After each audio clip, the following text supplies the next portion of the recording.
Always do that. There we go. That's better. I always do that. I gotta get the hang of this, man. It's almost season time, and I still can't get the hang of this. There you are. As you can see us, and as you can hear us now, I am Franco Panizo, joined by two of the three other co-hosts. We couldn't get all four of us on the same schedule. Simon's mom is in town. As you guys can see, and as you guys will hear, Jose Armando and Andrea Yanes, healthy Andrea Yanes, are on the show. She's back. This week. Yes, COVID-free. Finally. Welcome back, Andrea. Glad to see you're doing better. But of course, this show is Miami Total Football Radio, the show, aka Miami Total Football Radio, the show. And this is going to be a fun one because it's our 2024 season preview pod/show. And I know Jose, since last week, has been licking his lips to get his preseason prediction or season predictions out there to all of you. Island Jose is ready to stand on that island with his little coconut and share those opinions. First, let's go, Andrea. How are you? Good to see you again. Good to see you're in good health. ¿Cómo vas? Hi, guys. Glad to be back. Feliz de estar healthy. Y glad to be back and ready to roll. Ready for the season to start and to get back to the best sport in the world. Let's get back to talking about games that mean something, right? Jose, how are you, my friend? I'm good. I'm excited. The season, I'm glad that the season starts early for us. We have a game on Wednesday before all the games over the weekend, so that's exciting by itself. All attention, I guess, from MLS will be in Fort Lauderdale on Wednesday, so I'm just excited about that and excited about the show. I want to get my predictions in. I am very confident in my predictions this year. Very, very confident. And I've already heard one of them live and in person, so I know that it's probably going to get some listeners and some viewers by surprise. Maybe not. Maybe some people will agree with you, but yeah, we'll see. People agree with me sometimes. You'll be surprised, but people agree with me sometimes. Sometimes people go on a little raft and they roll over to Jose's island. I welcome them in the island. Yes. And they join them for a little bit. But yes, of course, we're going to talk about the season that is going to begin in 2 days, right? It's a midweek start for Inter Miami. We'll talk about what the expectations are for this season. We'll talk about all the recent comings and goings because there's been actual news, actual moves, as well as some rumored moves that are still in the works. So, Jose, you look refreshed, brother. Earlier today, you look pretty antsy, my friend, waiting for Tata Martino to come speak with us during our media roundtable. You were pacing back and forth, as antsy as I think I've ever seen you in my life, Jose. Well, because we got there fairly early, around 11 a.m., and then I told Jose we should get there later. But Jose was like, no, they said blah. No, we had to do an oil change early in the morning. We should get there later, I told him. And he made me wake up at 5 a.m. in the morning. No, that's exaggerating. But yeah, we were there for a while, which, we were like, in Inter Miami's locker room. So we were there, as exciting that might sound to people watching or listening. When you are inside the locker room for almost 3 hours, it feels like you really want to get out of there. And that's what happened to us today. So maybe that's why I felt like, plus I wanted to get the job done. I knew we had some good quotes. And I wanted to make sure, I got all the information out there. So, that makes me a little bit, anxious. We're just used to that's part of the other. But that's part of the game when it comes to journalism and media. A lot of it is waiting around, right? A lot of it's waiting around for the protagonists to make their way through their practices or through their meetings or whatever they have going on. A lot of it is just sitting there and us talking about soccer, life, football, whatever the case is. But anyway, we're going to talk about a lot of football here. God is already in the comment section saying, I'm here. What's up, Miami Total Football Radio fam? Douglas Hunter says, welcome back, Andrea.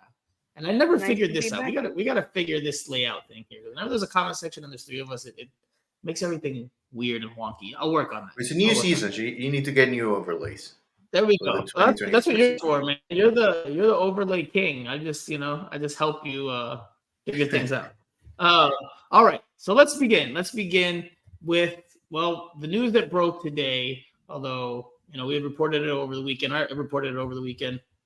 Gregory is no longer a member of Inter Miami. That was word I got on Saturday.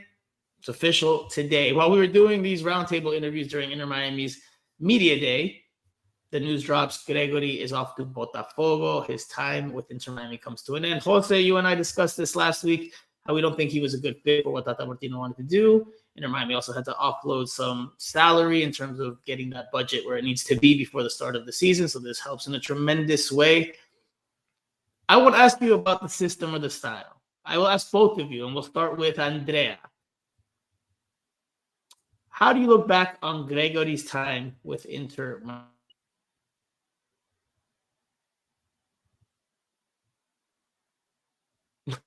Andrea, did you get stuck? Is Franco there? Oh, no, I thought we lost you.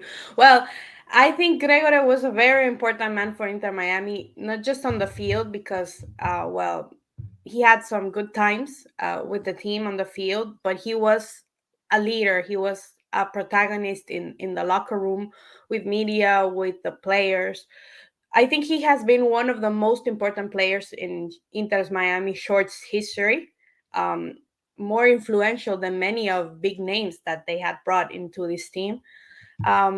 And I think the locker room will feel his absence more than in the field.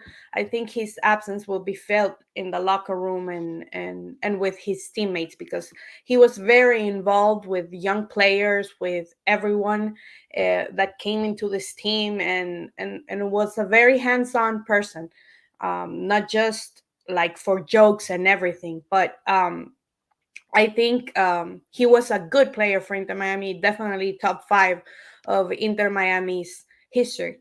I think they will miss him more on the locker room side and more on that side than on the pitch because they can replace him on the pitch. But I think they will miss him.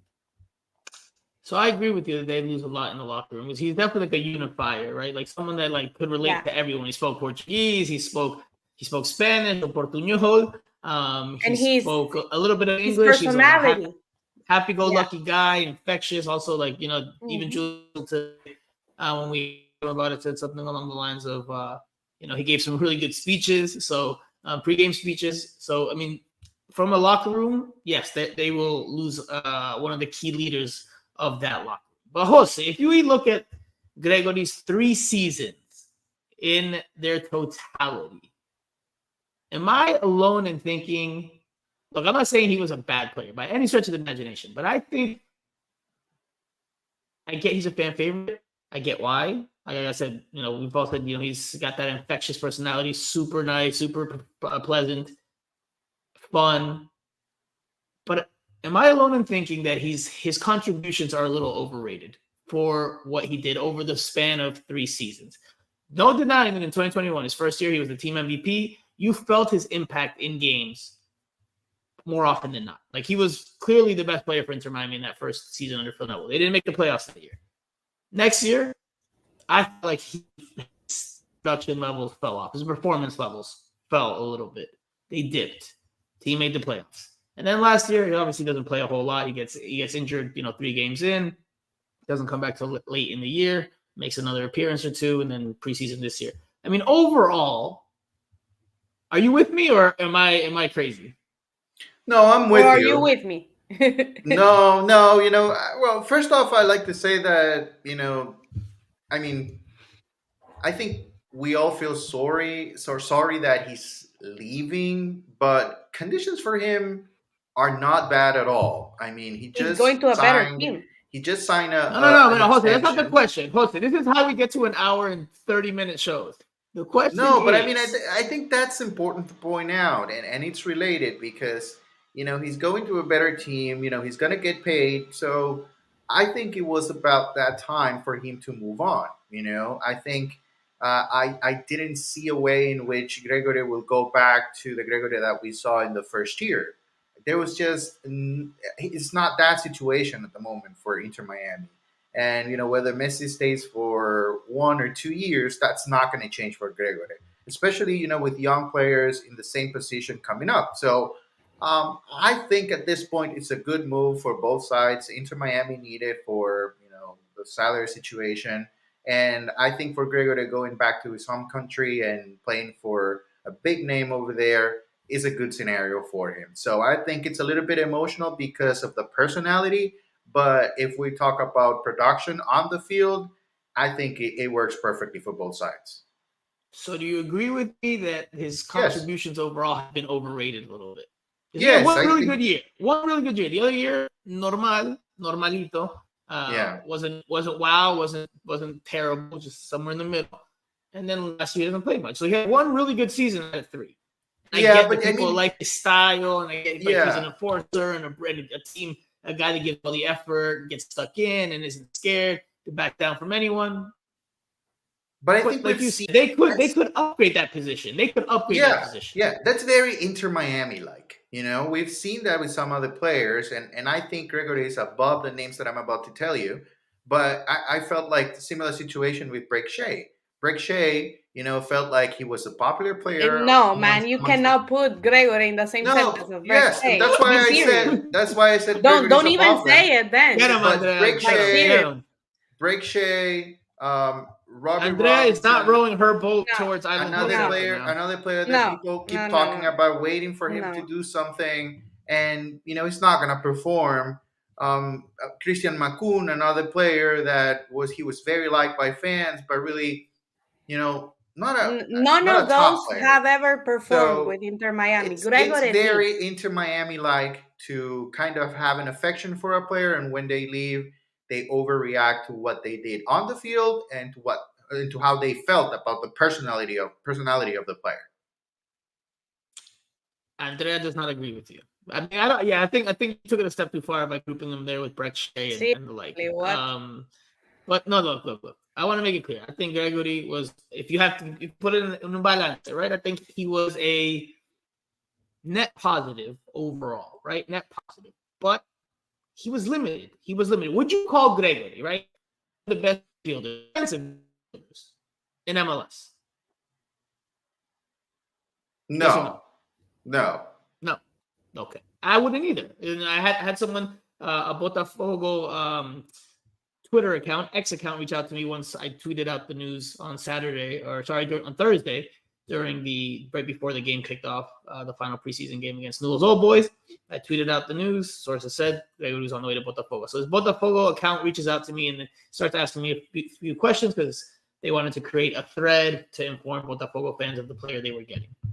And one of the questions that I was asked was, Gregory was one of the best midfielders in MLS? And I was like, no, I don't think so. I don't have that opinion. I thought he was a solid starter for Inter Miami over the course of his 3 seasons, but was he one of the best midfielders in Major League Soccer? Best defensive midfielders? I would say. No, I don't think so. Andrea, yes or no? The first season, yes. We're talking about the whole thing. 3 years. No.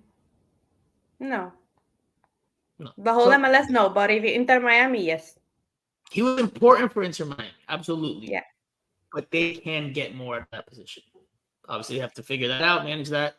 Redondo is apparently on the way after talks fell through, then started back up again, etc., etc. But they can get more to that position.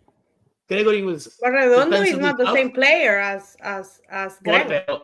But they can get more out of the position that they want. Like he's not going to be a like-for-like switch in terms of a bruiser and a battler, but they can get more, especially with the style they want to play. They can get more. Look at this, Jose. Look at this. This is for you, Jose. I dedicate this to you. It's from Robert Lappy. It says, "Where is Robbie? Where is Robbie?" And you know why that's an important question, Robert?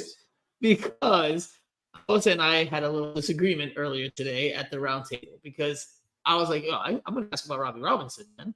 Like, I'm going to ask about him because, clearly he's just I know he's not a prominent figure in this team, but, he's just gone ghost. He's mystery in terms of Inter Miami. Where is he? What's happened to him? He's been dealing with an injury again, etc., etc. We had 7 minutes with Tata. 7 minutes with Tata.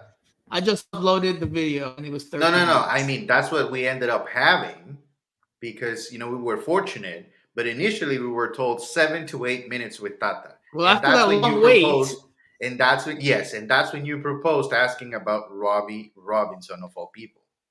Well, I want to update on the injuries in general. And Robbie is one of those players. But listen, I will say this for people that are curious about Robbie Robinson, because I did pick up.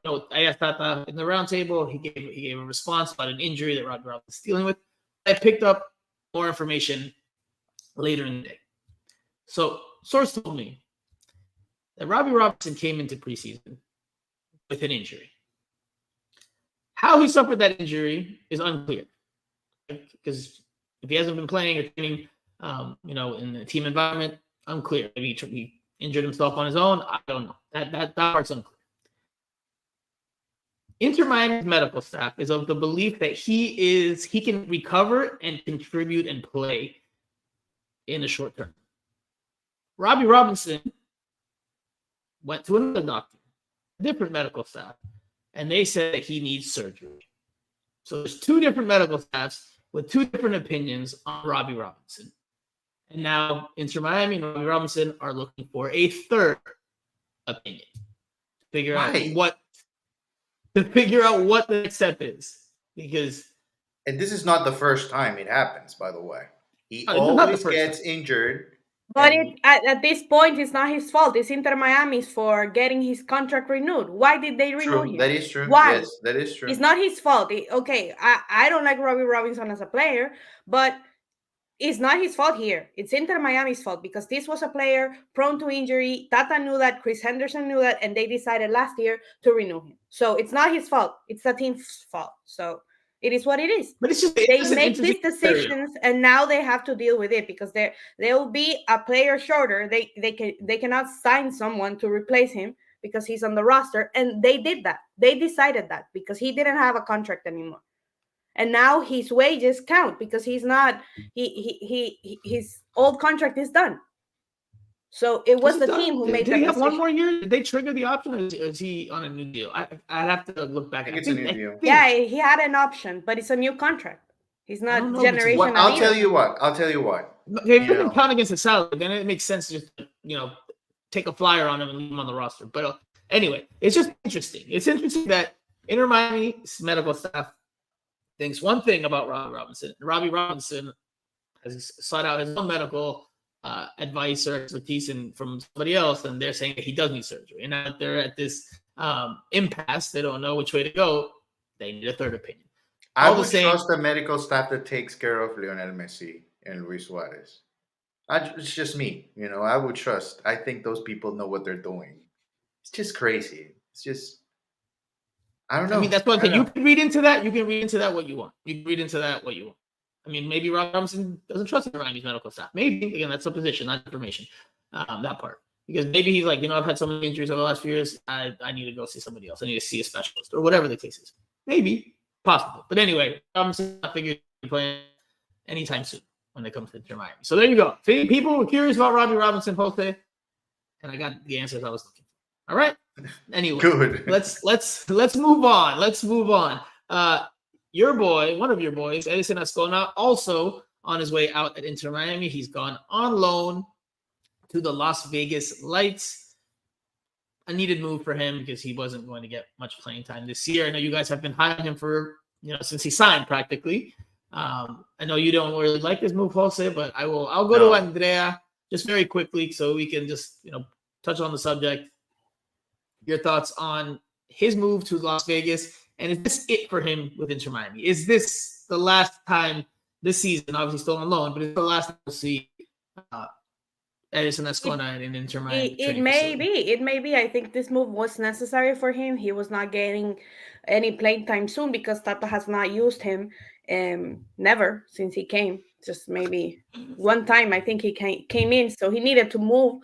And I think Inter Miami was intelligent here, and it's something I really want to discuss in the future because these loan deals are interesting to me because these are not whole season loan deals. This like Edison Ascona and then also Emerson Rodriguez, who Tata confirmed to us that was going to Santos, and somehow he appeared in Colombia. and only a deal for 6 months. So that's interesting to me, especially in this case of Ascona, because Ascona after June he's going to go and play the Olympics. So Inter Miami is also intelligent because they leave that option open that if he goes and performs in the Olympics and anyone is interested in him, they own him. They own his rights and can get there money. Is an option to buy, though. There is an option from a few. Yeah, there's an option to buy, but the thing is, they're not gonna buy him. They're not gonna buy him. It's a USL team, and it's just for 4 months if you count it from now. When the season starts for USL is in March to June. It's 3 months of a loan. So those loans are interesting to me.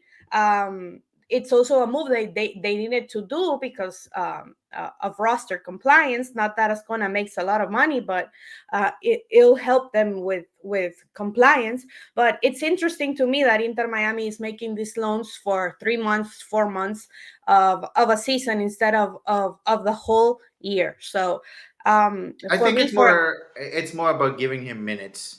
Minutes, yes, that's what I was going to say. Why include the purchase option? Why include the purchase option for June? They will not buy him. But why include it then? You always with a loan, you almost always get a buy-up option. But let's be serious. There's no reason why Las Vegas will buy him. Exactly. There's no reason at all. I mean, there's no for USL teams. There's no business in buying MLS players. Exactly. They buy young players, develop them, and if they can sell them to MLS, then that's it works. That's their deal. Exactly. And especially Las Vegas Lights, I'll tell you, I know that team. They are not in the market for buying players. You know, they want to sign guys to 1-year deals or loans, or that's what they're looking for. And you know, everybody knows that. So. And Inter Miami knows that, and they know that the player is wanting to get playing minutes to go to the Olympics. So I think it's an intelligent move for him and for Inter Miami because he comes back in June and he goes to the Olympics in July and has a good tournament. Inter Miami can cash out on him on that moment. First offer that comes in, they sell him. A better economic option of a team, or not only in the United States but wherever. If he has a good tournament in the Olympics, because that is what happens. Which he might, by the way, because in the Olympics, starter for them. He's a starter. He's the captain. So I am predicting, like last year, that he's going to have a good Olympics. Yeah. Emerson Rodriguez is also officially loaned out to Millonarios back in his native Colombia. Look at this. These also until June. These players that you guys were really, really high on being loaned out. Look at that. Look at that. I don't know. It says something about your scouting abilities. Playing for Millonarios and playing for Santos is better than playing for Inter Miami. No. Absolutely. Yes. 1,000%. Absolutely not. Who is Inter Miami, Frank? Oh, come on. I have Inter Miami won. I would rather play. I'd rather play alongside Lionel Messi and train next to Lionel Messi. Then go. Listen, that's as a fan. That's as a fan. Exactly. If you're a fan of the game, yes. If you're a fan of the game, yes. What do you mean if you're a fan of the game? There's players that are taking pay cuts to come to South Florida. They just want to play with Messi. They want to play with Messi. Who took a pay cut to play with Messi? They want to play with Inter Miami. They want to play with Messi. Who took a pay cut to play with Messi? Está en Inter Miami, ¿sí o no? Who? Jordi Alba, Luis Suarez, young players are coming. They are making more than $1 million. They were not making that in Europe anymore. Yeah.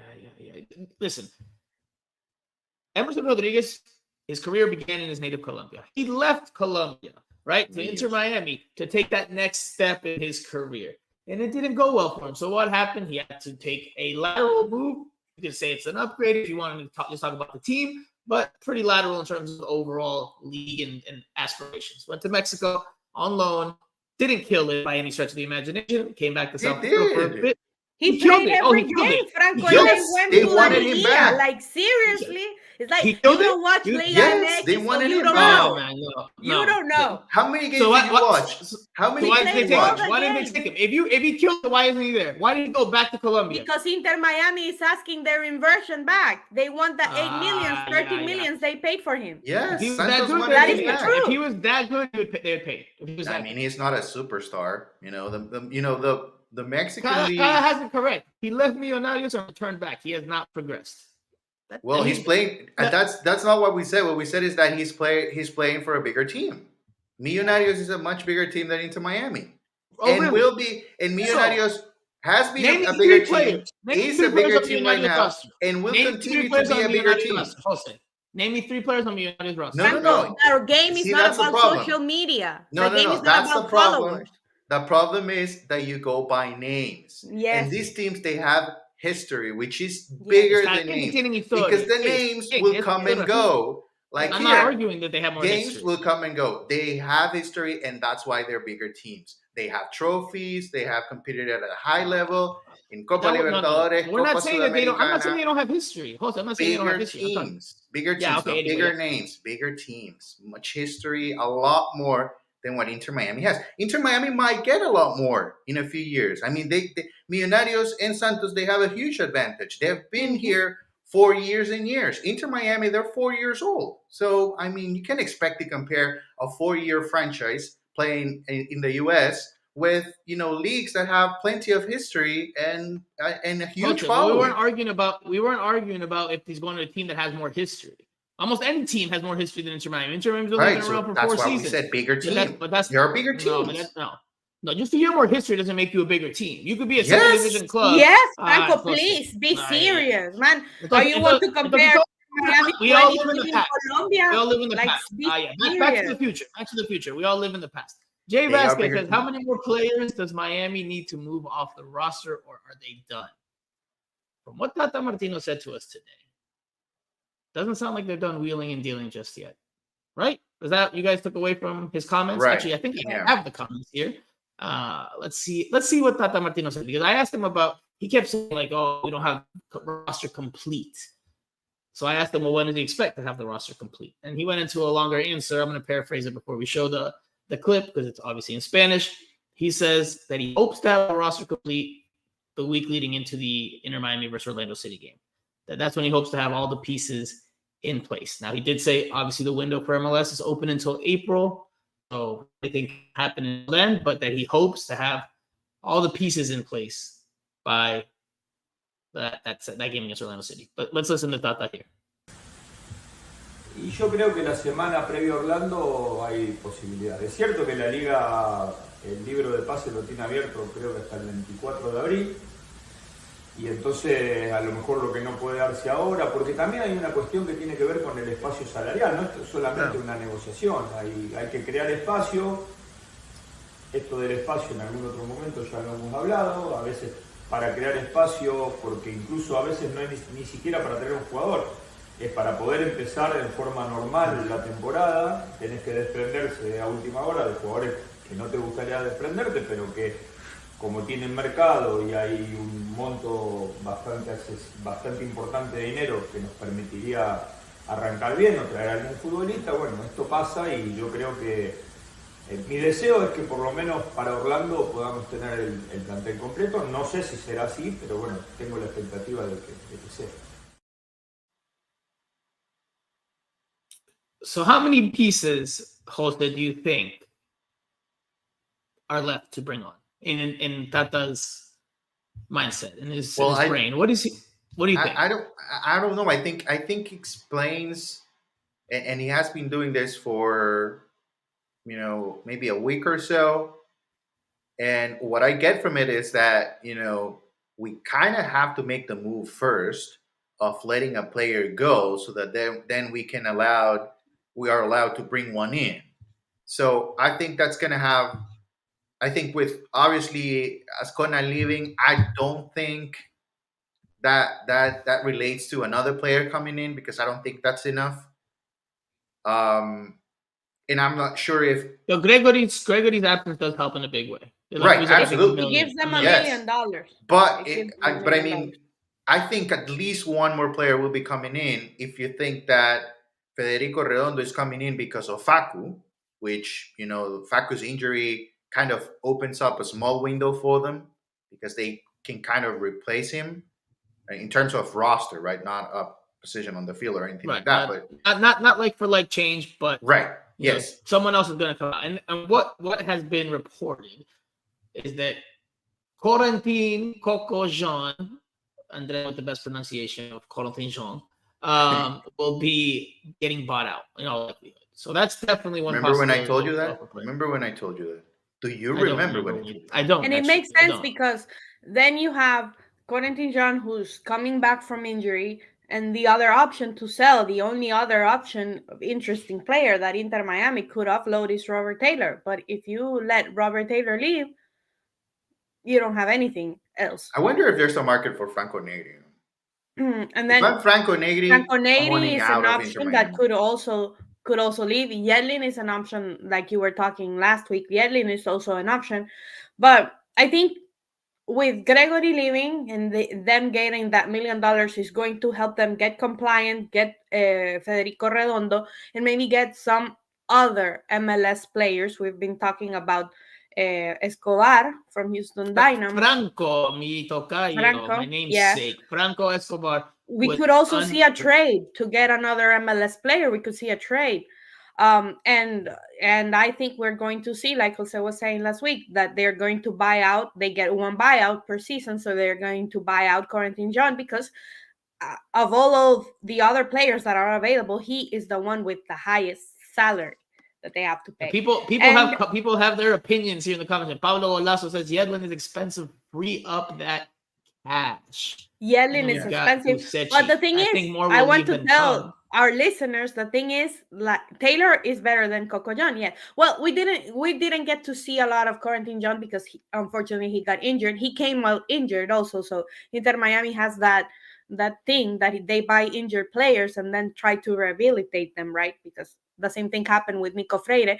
But the thing is that Robert Taylor is proven in the MLS, so Robert Taylor will be interesting for other MLS teams. Corentin John will not be as interesting as Robert Taylor.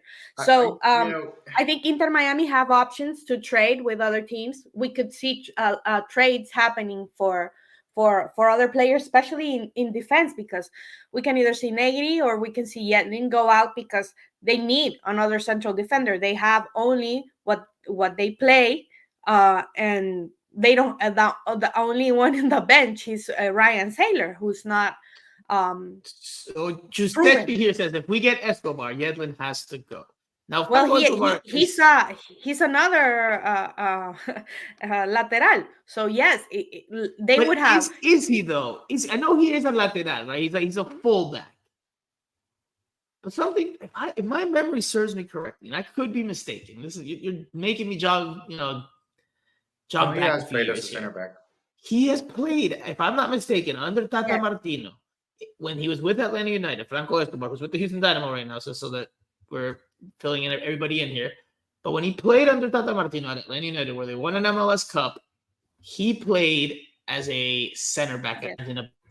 I'm not mistaken. My memory serves me. And I think that is what they're looking at him for. I don't think they're bringing him in to be a fullback, right? Like Julian Gressel, if DeAndre Yedlin leaves, is going to be the starter at that spot, right?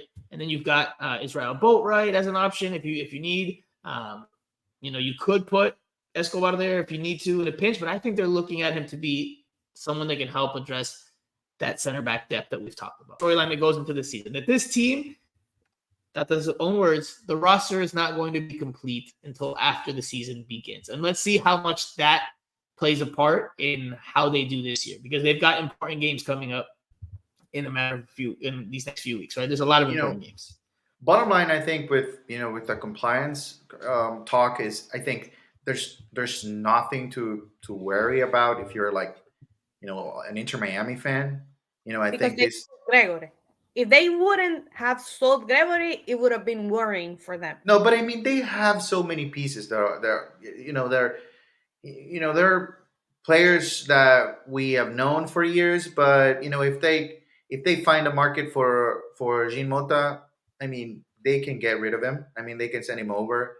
Franco Negri, DeAndre Yedlin, those are all players that can leave the team, and expectations will remain exactly the same. So I don't think this is something that, I think the Inter Miami lived through the worst when it comes to compliance and roster rules, which, there are the sanctions that they went through, which they're now clear of. So I think that's nothing to worry about. Carlos says, saying Escobar has Messi's face tattooed on his leg. He will do anything and everything to try to help the team. Yeah, well, and I've heard a lot of comments from fans that it's Inter Miami just Argentinian now because we're only signing Argentinians. We don't sign anyone else. Federico Redondo is Argentinian. Nicolás Freire is Argentinian. And if they bring Franco Escobar, they'll have like more than 8 Argentinians on the team. It's incredible. There's definitely an Argentine element to the whole thing, and I mean, we've talked about that since last year when the coaching changes were made and the direction that the team looked like it was headed, especially with Messi's looming arrival, which I remember Andrea, the week before it happened, you were still saying it was not going to happen. It was going to Barcelona. Yeah, I didn't believe it would happen. Well, here we are. What Chris Henderson though? Can we rate Chris Henderson later in the pod? Because how do we rate him yet if we don't know how the players are going to perform? Don't you think he should have a team ready for Messi by now?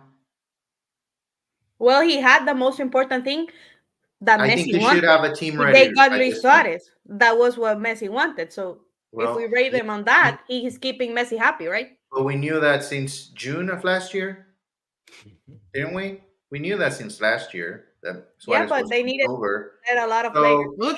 Let's talk about that. Let's talk about that. Because they need to have a team ready.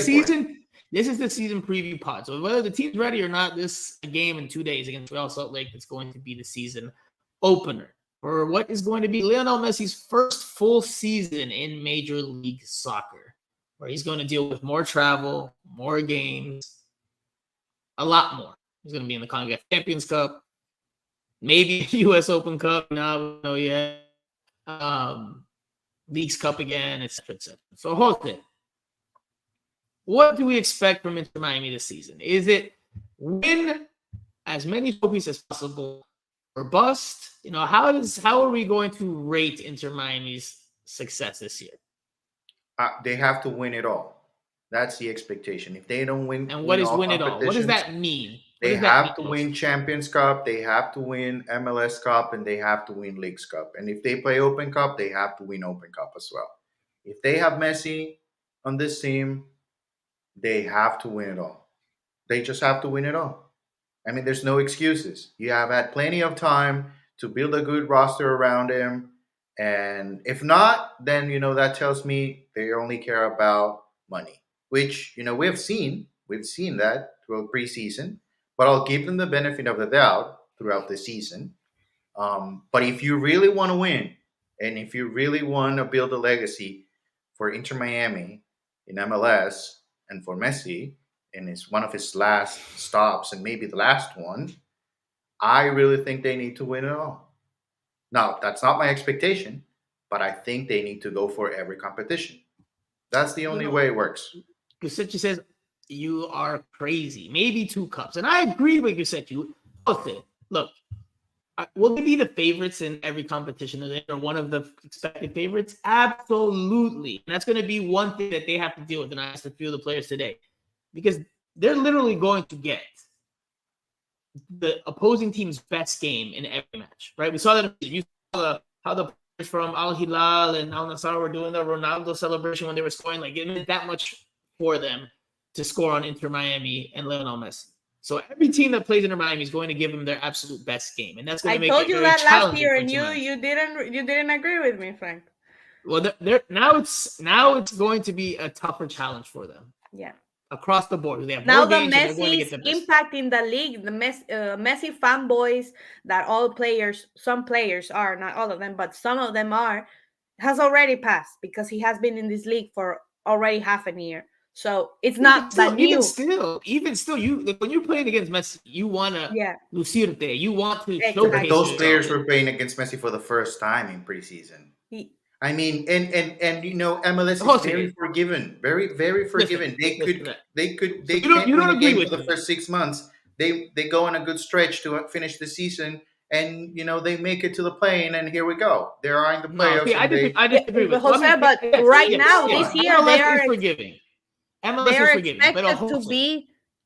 to win the Supporters Shield, to win everything, to be the best team on the league. The Supporters Shield means when LeBron, Dwayne Wade, and Chris Bosh formed the Big Three with the Miami Heat, they have a lot of fanfare from South Florida and across different markets in the world. Same thing with this Inter Miami team. There's a lot of fanfare locally. More fans have come out and turned out and become Inter Miami fans. You see the Inter Miami jerseys much more prevalent throughout any part of South Florida. But actually, I saw an Inter Miami jersey yesterday. I thought it was going to be a Messi jersey. It wasn't. It was just an Inter Miami jersey, one of the newer ones. How many Suarez jerseys do you see? Not yet. I haven't seen them yet. But there's a lot of fanfare locally, and in other parts of the world, there's a lot of fanfare for Messi being here. But within MLS circles, you get the sense, or I get the sense, that there's a lot of disdain for this Inter Miami team. There's a lot of dislike for this Inter Miami team. I told you that was going to happen. Circles, like the Miami Heat were, the villains of the league, because everybody wants to beat them. Nobody wants to see them do well. You can call it haterade. You can call it odioso, whatever you want. You can call them whatever you want. But it definitely, to me, feels like that. Inter Miami might have a lot of fanfare, but in the league, no one's trying to do them any favors. And no one wants to see them do well. Except for they're going for them on the league. So it's going to be difficult for them. But the league is forgiving, as Jose is saying. The league is forgiving. But I think they need to show, especially in the Champions Cup, because they built this roster supposedly to get there. But you gave a great example, and I told this to Jose. When the Miami Heat signed LeBron and with Chris Bosh and Wade was here, they lost their first final. And what happened, because they had the big three, but they didn't have the lesser stars. So the second year, they got good players. The supporting cast, they got Ray Allen, and they won the championship because of Ray Allen. You're talking about the best league. So Inter Miami has not, for me, Inter Miami has not done enough with the roster to build that up, to fix the problems that they had last year, even with Lionel Messi on the team, even Lionel Messi playing his best and being a good player. They have not done enough to bring more of that supporting cast for Inter Miami to win everything. So they go with that responsibility, because they brought Suarez and they have Messi and they names that Busquets is a world champion. I don't agree with you guys on that, because I don't agree with you guys on that. Like, yes, is Inter Miami going to be considered favorites for every competition they're in? Yes, one of the favorites, absolutely. But is it realistic to expect them to win everything? No, absolutely they just have to go for it. If you have to go for it, you're playing a CONCACAF competition. I don't see any reason why they should go for the Leagues Cup. I see no reason for why they should go for the League. They already won it. Why do they need to win it again? Because they have Messi. They have to win everything. No, man. There's a bigger picture at play here. No, there's a bigger picture here. Would you be okay if they don't compete in Leagues Cup then? And then let's talk about it. We were talking about that today in the media day. They go to Champions Cup. They get an MLS team, supposedly with the projection in Nashville, if Nashville win in the Dominican Republic. So they get an MLS team. But after that, are they favorites in that cup? They didn't bring players for me to consider them to be favorites against the opposition on the other side. I'm with Steve Munoz. Oh, those are the two cups that matter. Those are the two cups that matter. The rest, look, you get them, cool. If you don't get them, also fine. That's not going to make or break, you won the season or you were successful this season or not. That the Open Cup would be a nice little bow to put on if you're in Miami, because you don't have that trophy. Leagues Cup, they've already won Leagues Cup. Winning Leagues Cup again, I don't think that does anything more for them than just to say, okay, they won that tournament. But it doesn't do a whole lot. These two competitions are the ones. Leagues Cup is not even a real tournament. Well, yeah, Jose, we're not going into that tangent of whether Leagues Cup we value or not. They should prioritize the Champions Cup, but in Champions Cup, they have not done enough for them to come as favorites to this tournament. There are a lot of more better teams than them in that tournament. But Champions Cup is going to be the first competition where they're playing dual games, in the next few weeks, right? So that one they have to try to win. They have to try. I don't know if they have the team to win that, but that they have to try to win. For me, if they win either that or MLS Cup, and I've said this before, then you cannot call the season a success, no matter what. Yes, I agree. For me, if they get eliminated anywhere before the final in Champions Cup, before semifinal, if they lose against Mocha FC or against Nashville, it will be a failure, even if they win Leagues Cup or whatever. But for me, that is the tournament that they have to play, because that is a tournament that takes you to the Club World Cup, to a new Club World Cup, gives you money, gives you more money. No, winning MLS doesn't give you enough money like winning Champions Cup will bring to Inter Miami. But for me, as we say in Spanish, todos los huevos en ese costal. Champions Cup should be the most important thing for Inter Miami. And it is. Tata said it. Champions Cup is the most important thing in the short. But they don't have defenders. How is it the most important thing? Tata said it's the most important thing in the year. They knew that was the first thing they had in the calendar, and they don't even have a complete roster. So that's different. We can talk about that once we get to those games. It's a different subject of, where they're at. But yeah, that needs to be a cup that they try to win. And so does MLS Cup. Supporter Shield doesn't matter, especially not with this aging roster that they have with the Cuatro Fantásticos, the Fantastic Four. They're going to get rested. They're going to have some call-ups during the year. They're not going to be around. So, like, Support Shield, if anyone's thinking Support Shield, don't. Because I don't think that's something Inter Miami's gunning for, nor should they. They need to think bigger. Short term, Champions Cup. Long term is MLS Cup. No, I think they need to win MLS Cup. If they don't win MLS Cup is what gives you that little star above the crest. Nobody cares about that, bro. Nobody cares. Those stars that Franco, the only stars that really matter are the World Cup stars. Yeah, those are the stars that really matter. Champions Cup. If you're competing in Champions Cup, you have Messi. If you don't win Champions Cup, there's no coming back from that. Do you think they'd have enough to win Champions Cup? No, I don't think. But that's on them. Why we have to rate Chris. Do you think Inter Miami responsible for not having a solid team to compete in the most important season? They get eliminated. Do you think Inter Miami has what it takes to win Champions Cup? Do you think they have what it takes right now with this team? You're just building excuses for them. When they get eliminated, they are obviously going to say, "Oh, MLS is a big deal. It's a failure. It's a failure." But we already said, and Tata said it. They want to win. So none of us Champions here Cup. think that they have the team capable of winning Champions Cup. All three of us agree they don't have they a don't team have a team right now. No. Okay. And that's on Chris Anderson and Tata ownership and Tata and everybody involved. They should all take responsibility for not being ready at this point of the season. Okay. So if we don't think that Inter Miami has what it takes to win the Champions Cup, then the next cup is MLS Cup, is the next biggest cup, according to you guys.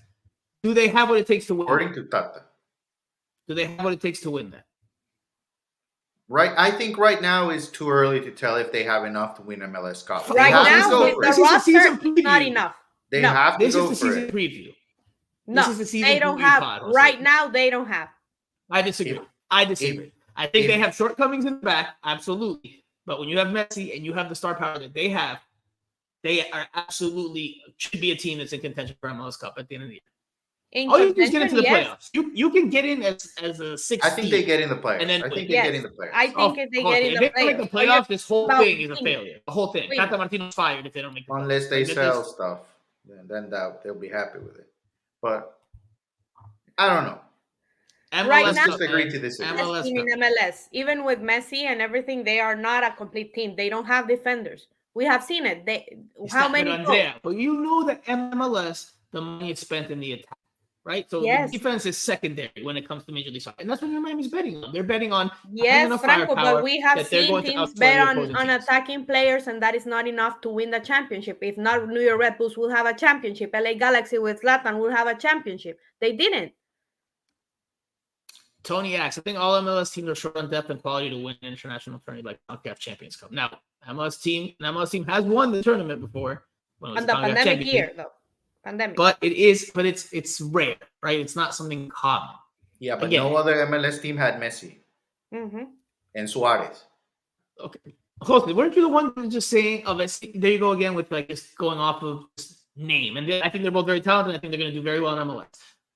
But at the international level, with a team that's not evenly distributed in terms of talent, I think they're going to struggle because playing teams that can spend as much money as they want, right? They're going to run into Mexican teams that can spend as much money as they want, that have talent all over. Big names, big teams, bigger teams, right? In MLS, I like how you turned it on Franco. in MLS, Jose, I'm not getting back into that because, like someone said in the comment section, Aston Villa has a lot of history. That does not mean that they're a big team.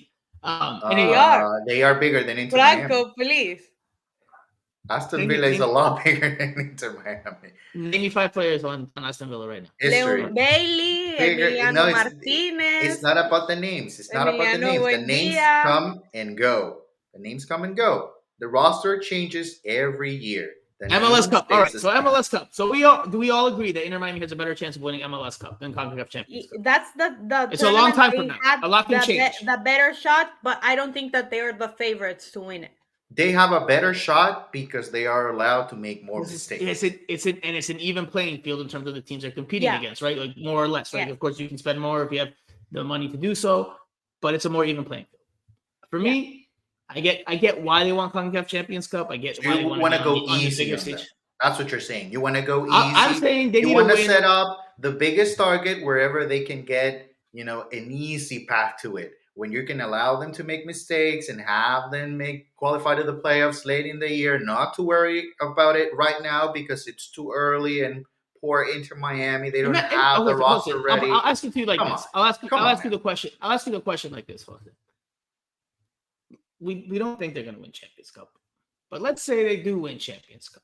Let's just say they do, and then at the end of the year, and nothing else matters. And at the end of the year, they don't make it to MLS Cup, right? At the end of the Doesn't year, matter. The final does not include Messi. It does not include Inter Miami. The season's a success. You would deem the season a success. Yes, it's enough. That's all it takes. That's all it takes for Inter Miami to be successful. That's it. That's it. That's it. They're going to the World Cup. I think they should go for every competition.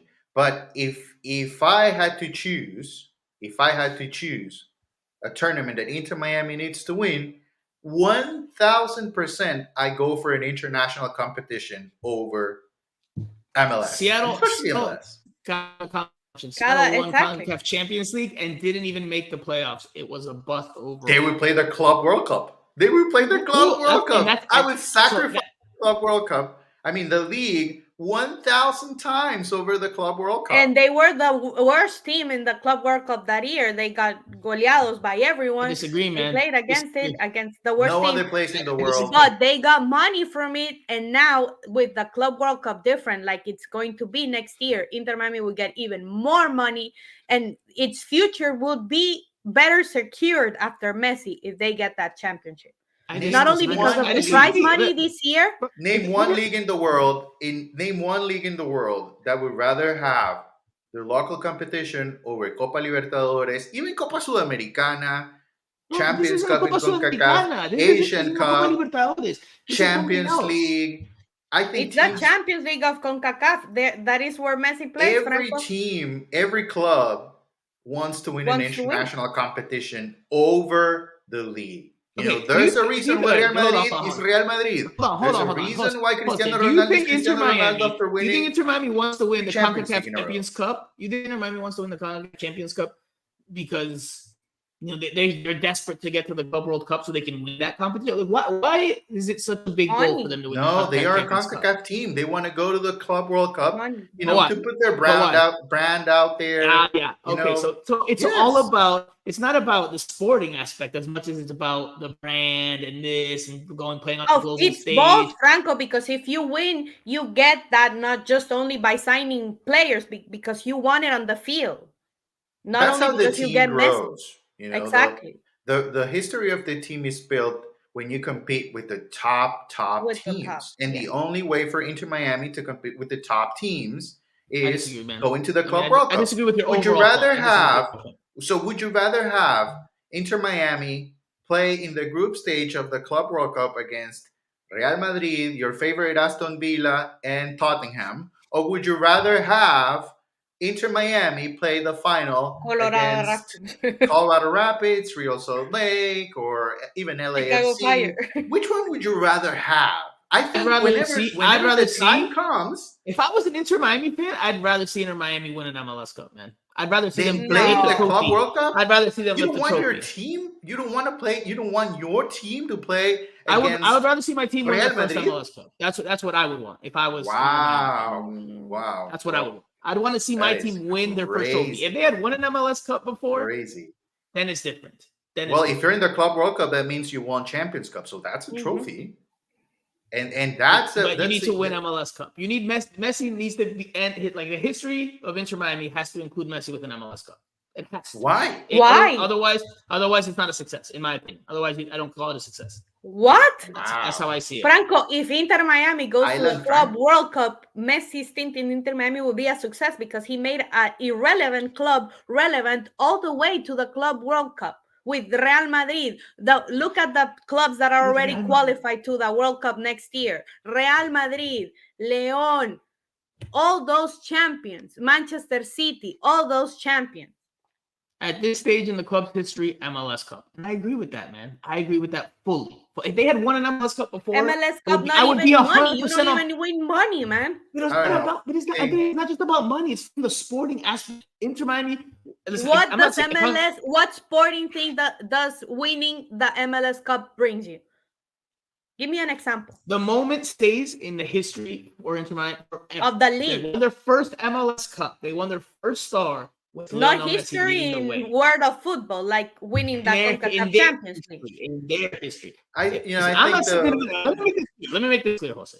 I'm not saying that if they win the CONCACAF Champions Cup, that's not important, that it's not significant, that it's not relevant. Absolutely it is. MLS is more important because they don't have that yet. And Messi's here. Like at that level, we've already agreed that Inter Miami is not at that level of those teams because of the financial impacts, the roster build, whatever you want to call it. But in MLS, Inter Miami is one of the teams that is considered one of the favorites. They have to win MLS Cup. If they don't win MLS Cup, I don't know if I can call this season a success. That's me. At the end of the year, when you're summarizing the year, they need to be in that picture on the podium holding that trophy. If they don't, I can't call it a success. I think here's the difference with this. I think we come from a place. You guys are shooting the other way. You guys don't think they're ready for this, but think they need to win this. Like because they have Messi. The thing with Inter Miami is not normal. It's because they have Messi and Luis Suarez. I think it's. I don't know if it's cultural or I don't know if that's the right word, but I think here in the States there's a romanticism about winning MLS because that's the only football soccer league that you have and the only thing that you have seen and the thing that you believe is the best there's out there. Carlos T is with me. Carlos T is with me. Having Messi with the first star in MLS would be special. I'm with Frank. Yeah, I think 100%. there's romanticism about MLS. I think we were born into a different scenario, different mindset when it comes to football. We were born thinking we have to find a way to compete internationally. And we have to win internationally. And here, it's different.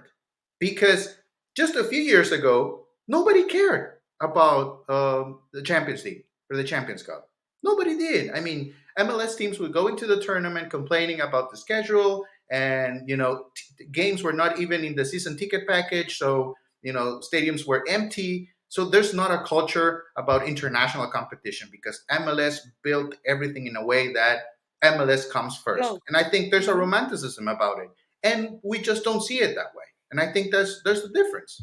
I think that's why we believe winning Champions Cup and competing against the best teams in the world is amazing. It's an experience that you don't see very often. You're not guaranteed that next year you're going to compete in Champions Cup. You might not go back to Champions Cup in 10 years. Jose, and you're going to have MLS every year. Be honest.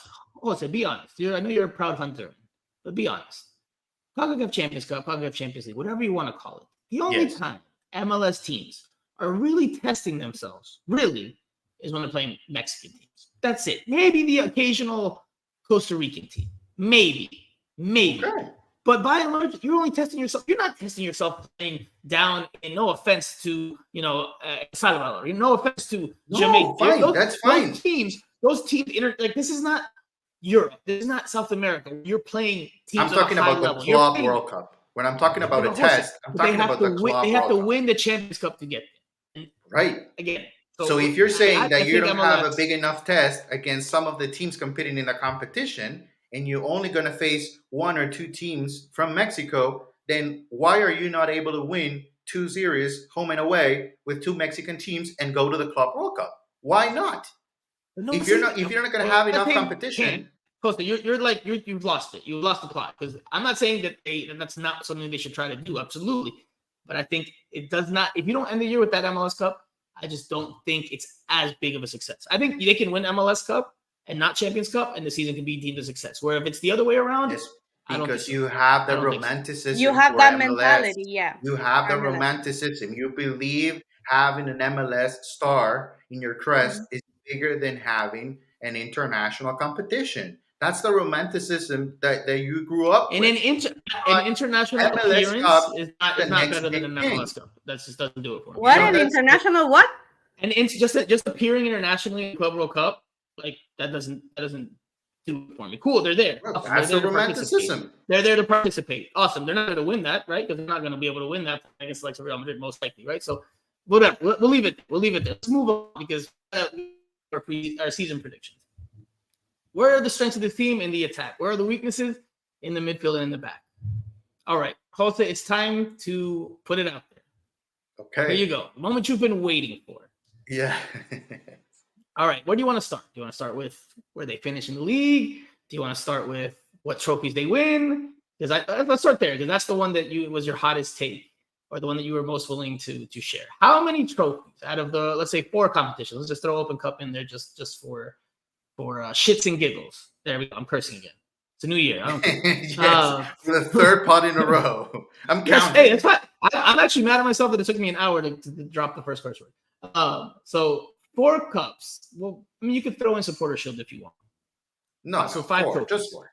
But just, 5. How many of those 5 does Inter Miami win, according to you? No, I don't think they win a tournament this year. I don't think they win a trophy this year. I think 0. Yeah, 0. 0. I think You're saying 0. 0. Yes, 0. I think in the league they make the playoffs and they go far, but they don't win the league. I think they don't win the league. If they participate in Open Cup, I think that's the one tournament that I'm not so sure about my prediction, just because of the first 2 rounds, and we know how it goes. It's going to be a very young team, and it's Open Cup. Anything can happen. But if they come through those two rounds, I think they make quarters, semis, and that's where I think they get closer. In Champions Cup, just because of what we thought, I just don't think they are ready. I think they should be ready. Okay, so it's your long way of saying 0. It's your long way of saying 0. Yeah, I'm 0. Okay. I'm not giving them excuses, but I think they go out in the first round.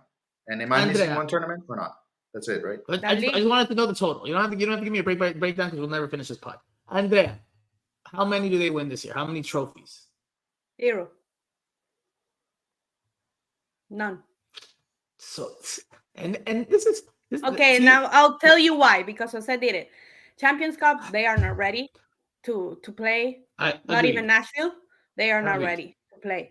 U.S. Open Cup, they don't. They might not even play the Open Cup. They might not even play. I am not convinced. I think all this drama about Open Cup is because of Inter Miami and of them not wanting to share Messi with U.S. Soccer. But that's a conversation for another day. So I don't think they will play that. And in MLS, I think they make it to the playoffs. But since Messi has the national team and the eliminatorias, it's not a certainty that he will be there to take the team. And what's the other? Leagues Cup, they got Tigres, and I don't think they're going. And Supporter Shield, they're not. Okay, so all right. So you take and 0. The Supporter Shield, I don't think they're making it. And for me, especially in CONCACAF, is they don't have a roster ready for the games right now. In March, they don't have a roster ready. And in MLS, Messi has international duty, and he said it that would be the most important thing this year. So I think for key moments in MLS, he's going to be missing, because MLS will not stop, not even for Copa America. He'll be there for the players, though. For all right, 0-0. For you guys, you both are saying 0.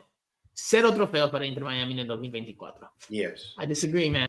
I disagree. I think they will win 1 trophy, and it will be MLS Cup. I think that they'll figure it out. They'll get there in the end. If they have to make big changes in the summer to tweak the roster, then they will. I think they will win 1 trophy, and I think it will be MLS Cup. I don't see the Supporter Shield, because they have so many competitions they're going to be in that they're not going to be able to be that consistent, especially like Andrea said, Messi's leaving. A lot of players are international players. They'll be leaving. So that depth is going to be tested. And I just don't see Inter Miami maintaining that level over the course of an entire season to, win the Supporters' Shield. So they won't have the best record in MLS. Champions Cup, you guys just touched on it. I don't think they have the team to compete in that. Open Cup, they're probably not even going to compete in. And Leagues Cup, I think, is a throwaway.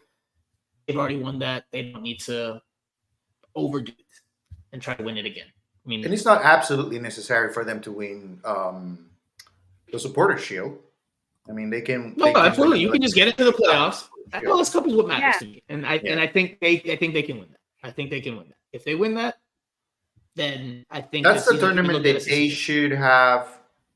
I mean, they really have no excuses for that one. It's the one that they should win. It's the one that they should win, which is why they should have a better shot at it. But I don't know. My problem with that is that I feel like that's giving them a pass for not being ready for Champions Cup. For other Jose, and I don't like that. I don't like that. You have Messi for so long. You need to be ready, man. You need to be ready. It's like if we have Messi as a guest, if we have Messi as a guest in the pod. How many MLS teams have won the Champions League? Just one. 3. No, because DC United won it. And that doesn't count. Yeah. But then no one, because Champions Cup is a new tournament if we're not counting the history. No, they just changed the name, the league to the cup. That's Seattle. But they didn't have Messi. None of the other teams had Messi or Suarez. So one MLS team has done it against MLS's mechanisms and the rules and the regulations but one team has done it in 20 plus years or 20-ish years. No, DC United won 2008, so no. 20 years. But how many MLS teams had anything close to Messi to compete in? Weren't you the one? Oh my! So that's it. Just because Messi's there, that they're just Franco, you are giving them a pass because I just told you right now they needed to have a team ready. Liga de Campeones, and now they don't have a roster ready, man. They needed to have a roster ready. You have Messi, so you need to put players around him that will help him compete at a high level in the most important competition of the year. I think it's a pretty simple concept. You think Messi's the fix-all solution to Inter Miami on the international level? Actually, the contrary of that is exactly what I'm saying. Who will be Inter Miami's top goal scorer in 2024? Messi. Back to you. Oh. Andres says Messi. I would say Suarez. Suarez would be the top. I will say it's going to be close, but I'm going with Suarez. Because Messi will be gone more in my projection. So I think Suarez will end up scoring more goals because he's going to be around more. All right. Who will be the team MVP, regardless of what happens in 2024? Who's the team MVP? Andrea, this one goes to you. If you think Messi's going to be the top goal scorer, then you're going to think Messi's the team MVP, right? Yeah, I think it will be Messi or Calendar. Well, that's interesting. Because they don't have a good defense, so Calendar needs to have a good year. If Calendar is the team MVP, that means that the attack did not do a good job or a good enough job. And then I expect them to score a lot of goals. Exactly. I think that their bet is they're going to score a lot of goals, but they're going to get scored on also. And I think they're betting on it. And I think in MLS, they're betting on that because of how the rosters are made and the rules play out. They're gambling on, all right, we'll give up 3 goals, but we're scoring 5. I think that's what Inter Miami's mindset going into this year. They want to tighten things up defensively and they want to be más sólidos atrás, but they're betting on the attack outscoring. That's what I perceive how they built this roster and what they're planning to do.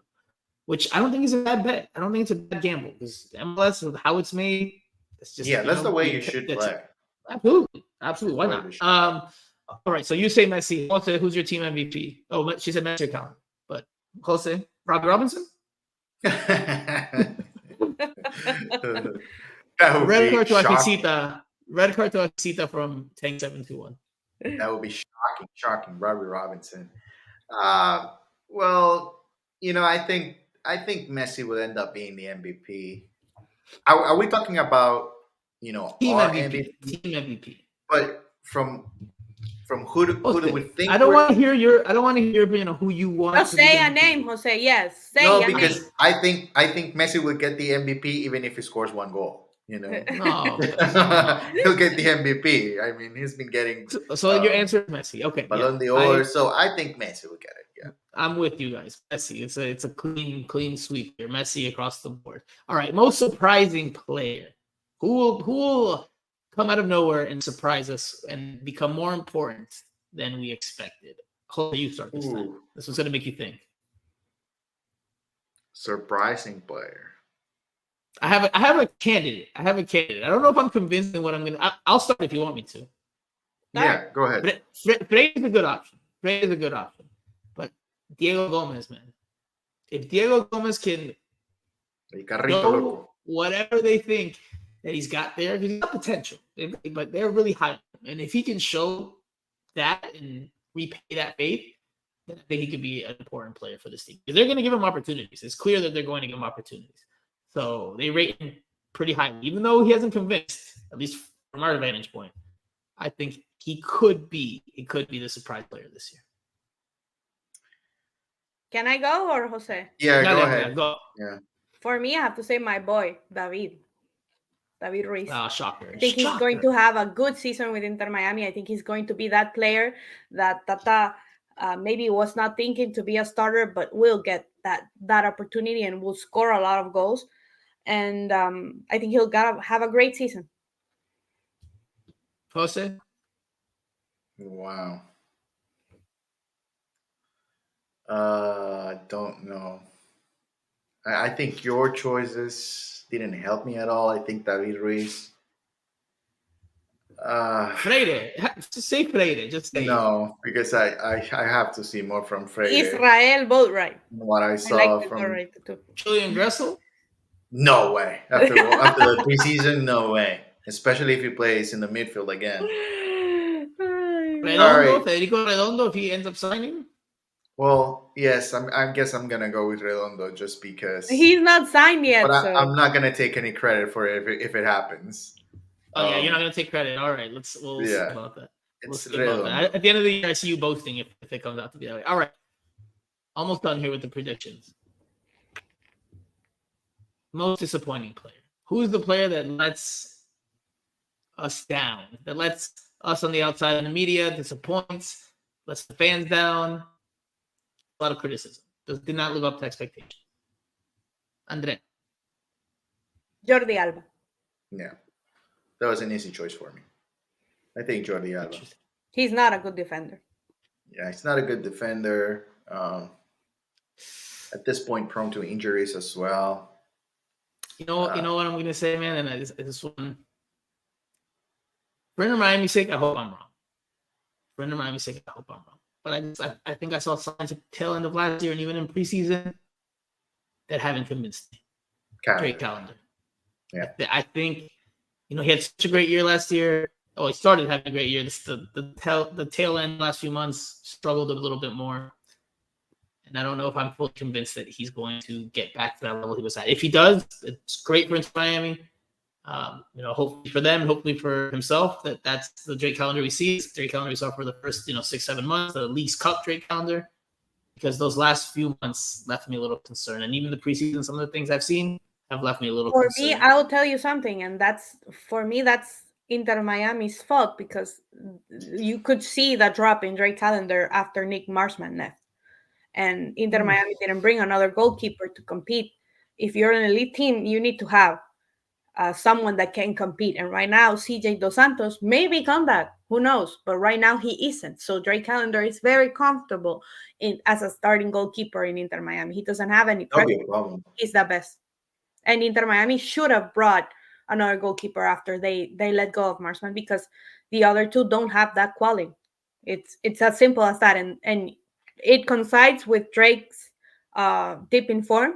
And Inter Miami didn't do anything to fix it. That's why this team should be ready. It's not ready. You know who could have been a good shout for maybe a player that steps in and surprises us all? Franco Negri would have been a good. Franco Negri was my MVP last year before he got injured and before Messi. That wouldn't be surprising. He was the best.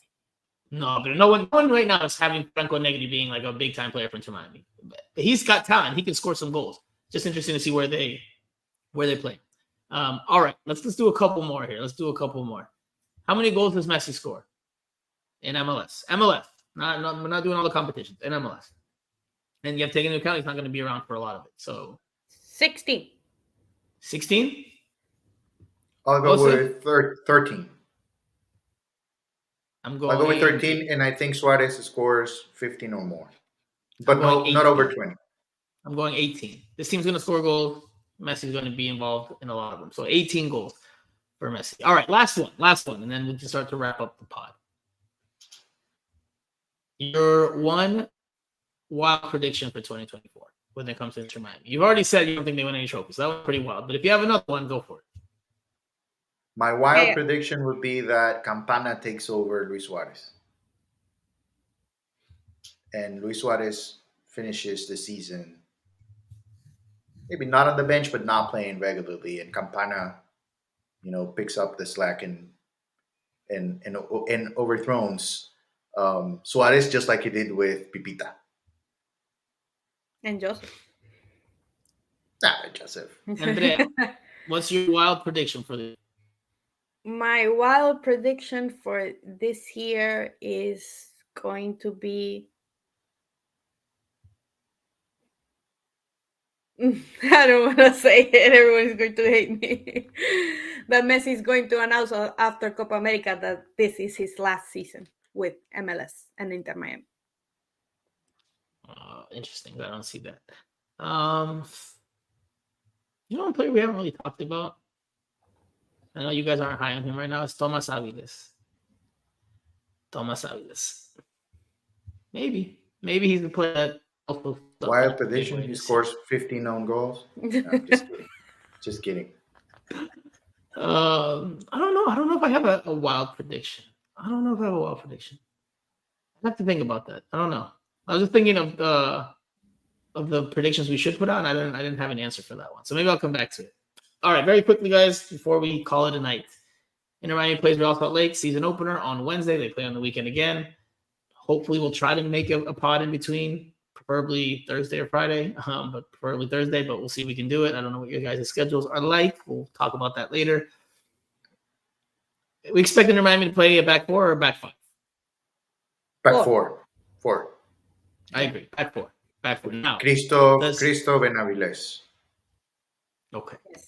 Because of what Nicolás Freire said today, that he was not 100% and he couldn't play 90 minutes. That he's not 90 minutes fit. And that's why we'll start to wrap it up, because I have the clip here where I asked him if he feels like he's 90 minutes fit, 100% fit and healthy, because he's coming off 4.5 months without playing due to an injury that he kind of alluded to being mismanaged during his time in Greece. But this is what Freire said today in the roundtable interview about where he's at physically and from a Futbol standpoint, futbolísticamente. Sí, no, y todavía no. Te digo, ha sido mucho tiempo el que estuve parado, porque en un principio era una lesión muy chiquita y bueno, ahora resta la parte de la condición física. Yo me sumé con el grupo hace una semana y bueno, viste, es un proceso, como te digo, pero bueno, ya sintiéndome mucho mejor.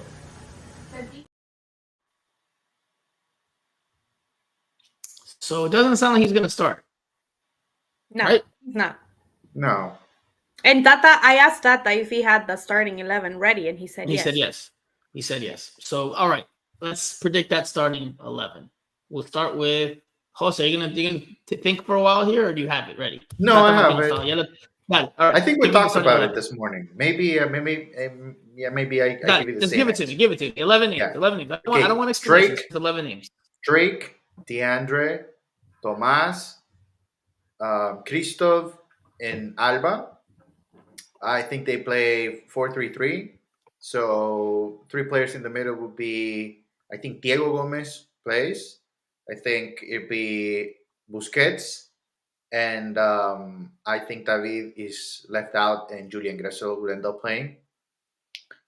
And, at the top, I think, obviously, Suarez, Messi, and I think Taylor gets the start. Okay. Andrea, you want to go or do you want me to go?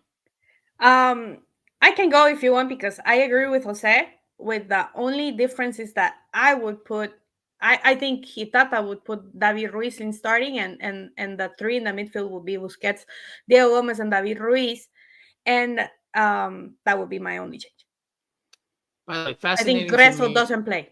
Doesn't start. Fascinating to me that Jose did some names in first name basis and some names in last name basis there as he went through his lineup. He said Jake, John. Yeah, those were your coaches last year in the media game. Is that why you in the first name based them? All right, I go 4-3-3. I think it's not what I would do. This is the same way I think Tata Martino does. Right, calendar and goal. Mm-hmm. Your back four from right to left. DeAndre Yedlin, Thomas Avilev, Sergei Christoph, and Jordi Alba. Midfield 3. Crap, I'm gonna have to take that back. Midfield 3, Sergio Busquets, David Ruiz, and Julian Gressel. I think that's your midfield 3. And then up top, Diego Gomez and Lionel Messi flanking Suarez. I think your boy starts. I think he gets that role where he's been kind of thrown out on the left to help defend a little bit while Jordi Alba pushes forward. I think David Ruiz starts. I don't think Robert Taylor starts. I don't necessarily know if Miami Ruiz or Tata Martino and the staff rate Robert Taylor as much as maybe some people on the outside do. So, does Inter Miami win this game? Yes. Yes. How much? I think they win this game. I think they win it 2-1. I would say 3-1. They're usually good at home, Yeah. So. I think they'll start with a bang. I think this year will start with a bang in a good way. I don't know because you have LAFC then on Sunday, so I don't know what. No, kind but I'm of saying the first game. The first game starts with a bang. The first game starts with a bang. 4 goals. They give up 1. They win 4-1. Big. We'll have them winning. We'll have them playing 4-3-3. We are in agreement. Finally, it happened. Finally. All right. Anything else you guys want to add before we wrap up the show? Yes, I had my final thoughts, and I wanted to say I really didn't want to end this part without saying that it would be a shame for MLS to ruin the oldest tournament in this country, and I hope that MLS comes to its senses and does what is right for football, for soccer here in the United States, and keeps US Open Cup, which for me is one of the beautiful tournaments in the whole continent because it's one of the oldest also, and they should cherish it, and they shouldn't look at it just as a cash grab as they do with other stuff. I'm talking about the Leagues Cup, and they should respect it, and they should respect every other team in this country who has history. Not because this country's soccer history is not just only MLS. You have a lot of history. You have a lot of good clubs all over the country that are not MLS cities that love their clubs, that wait for this tournament to have that opportunity to showcase their city, their talent, their team.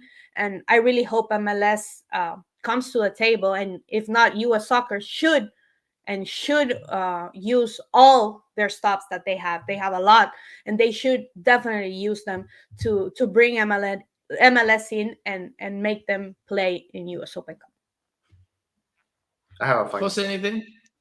Yes. Okay, go for it. Lester Garcia, another Honduran with Inter Miami, got called up to the under-20 national team. So good stuff. More Hondurans in Inter Miami. Bring more Hondurans. There's a reason why Messi is here. More Hondurans and more Hondurans coming over. I like that. I'm good. I'm good with Andres' comments, and I echo the sentiment that it's a shame what MLS is doing with the U.S. Open Cup. I would say it's an embarrassment. I don't even say travesty, man. It's really bad how they're just ignoring history, just to again try to benefit their pockets in the best way possible, and really showing a power struggle between who runs the sport in this country. Is it U.S. Soccer, the governing body, the federation, or is it Major League Soccer? And it, by just regular, setup, it should be the federation.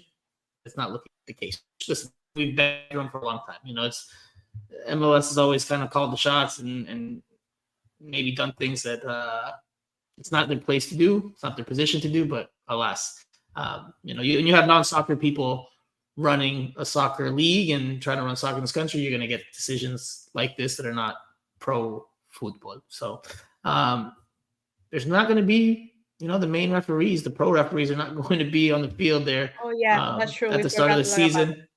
So just wanted to mention that. That's going to be an interesting element to this whole thing at the start of the year. How the refs do, how they perform. Maybe they do better and people will be like, oh man, we should have done this all along. Or maybe it'll be even worse than what it is normally. And then that's going to be a talking point all on itself. I've heard some of them will be high school referees, by the way. That is a travesty. MLS is not having a good week. I'm just going to end the show saying that and it's all their own making. Pay the referees, play US Open Cup, man. That is how football works everywhere. You cannot change it to Americanize it and make it yours because people know how it is. People love teams all over the world and they know how it is. So pay the referees and play the US Open Cup. All right. Well, then that does it for this week's show. We went long again, but it's fine. We got a lot to talk about, a lot to debate. I promise, this is my promise, from now on, 1 hour and 10 minutes. If I have to push the mute button here on Jose and Andrea to get them to go shorter, I'm going to start doing it. When Simon is here, how the hell we're going to get to an hour? We can do it. We can do it. I promise you we can do it. Franco likes to go through the lineup in every game and all of that. Never. Some things. We're fine-tuning some things this year. All right? 120. 120. Let's have a poll. 110. Put a poll on Twitter. Put a poll. 120, 120, 110. Class is too short. Make it 2 hours. I love that someone wants to hear us talk for 2 hours. That is amazing. An hour and 10 is the point. All right. I say an hour. I say an hour and 50 minutes. Maybe I'm gonna start bringing red cards and yellow cards, and if I pull them out, instead of having Tank 721 in the comment section, that's your cue to be muted for a minute. Well, that's another thing that MLS is trying to introduce those blue cards. So I don't know. MLS trying to try everything out. So, but thank you guys for watching us, and hopefully you can start the season and continue to comment and to share your thoughts with us here in Miami Total Football Radio, and we will be bringing every information that we can about Inter Miami and all their players. Maybe we'll see some of you guys on Wednesday. Maybe this is where I'm gonna. I don't have one yet. This is where I pull out the yellow card on you both. All right, Andrea trying to step up my show rap here. If you haven't already, because it definitely came out just before this show went live on YouTube. There's a bunch of interviews from today from all the roundtables from Tata Martino, Nicolas Freire, David Ruiz, Leonardo Campana. Talks about his change in number and how Suarez approached them for it. Who else am I missing? Who else was the other part? Julian Gressel. So the interviews are there. Watch them, like them, comment, share, subscribe, leave us a review on Apple Podcasts if you haven't already. We will try our best to be back between this weekend's game and Wednesday's season opener. It's going to be a fun ride this year. Regardless of what happens, there's going to be plenty to talk about. There's a lot of games, there's a lot of action, and I'm sure there will be a lot of drama. All right, so for Jose Armando, for Andrea Yanes, I am Franco Panizo. Don't laugh, Jose, because you know what happens here. You have been listening to Miami Total Football Radio. We'll talk to you guys in a few days.